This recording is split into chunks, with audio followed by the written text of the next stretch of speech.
Je pense qu'il trouve sa place dans les différentes instances. Là, on vient d'avoir une formation sur la gestion urbaine sociale de proximité.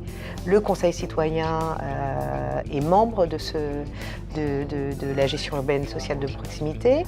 Le Conseil citoyen travaille aussi sur les différents axes du contrat de ville. Et entre autres celui-ci, dans le cadre, sur le pilier cadre de vie.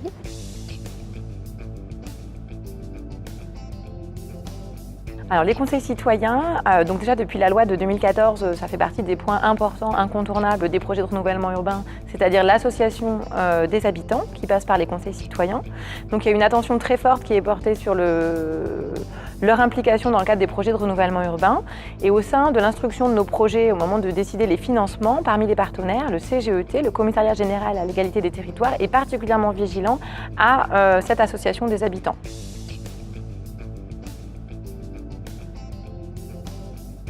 Alors les projets de renouvellement urbain sont vraiment faits pour les habitants du quartier en priorité.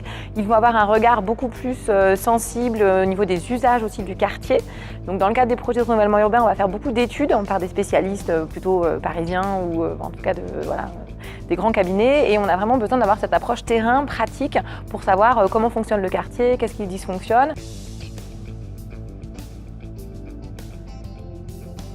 On leur conseille toujours de se former, donc dans le cadre de cette session organisée à l'échelle du département des Hauts-de-Seine, mais aussi à l'échelle nationale avec le Commissariat général à l'égalité des territoires. Il y a des formations de 5 jours. C'est vraiment utile parce que les projets de renouvellement urbain, c'est des projets assez complexes. On se rend compte que sur une formation d'1 heure, 2 heures, 3 heures, c'est pas simple de faire expliquer l'ensemble des tenants aboutissants aux habitants. Donc c'est vraiment dans le cadre de ces formations où ils vont pouvoir être armés pour mieux comprendre les documents d'urbanisme, les projets de planification urbaine et pouvoir s'impliquer et avoir une vraie plus-value aussi dans l'apport des projets.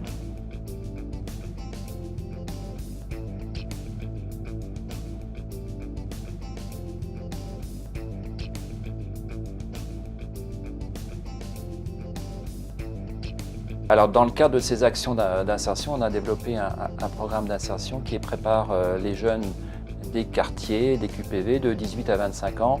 En fait, on les accompagne pendant 6 mois pour qu'ils trouvent une entreprise d'accueil dans le cadre de leur futur apprentissage ou contrat de professionnalisation.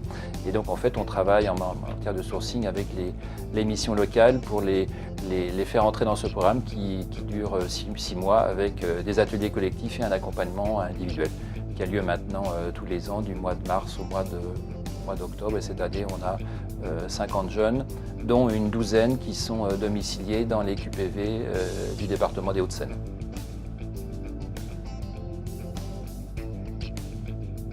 C'est très intéressant. Je ne pensais pas d'ailleurs que ça avait une telle ampleur.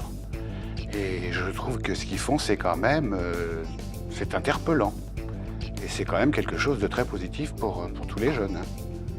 J'espère qu'il y a d'autres entreprises qui font ça aussi, parce que effectivement, c'est le seul moyen d'avancer un peu dans les problèmes de crise qu'on a actuellement et de mise sur le marché de tous ces jeunes qui sortent des écoles et des études.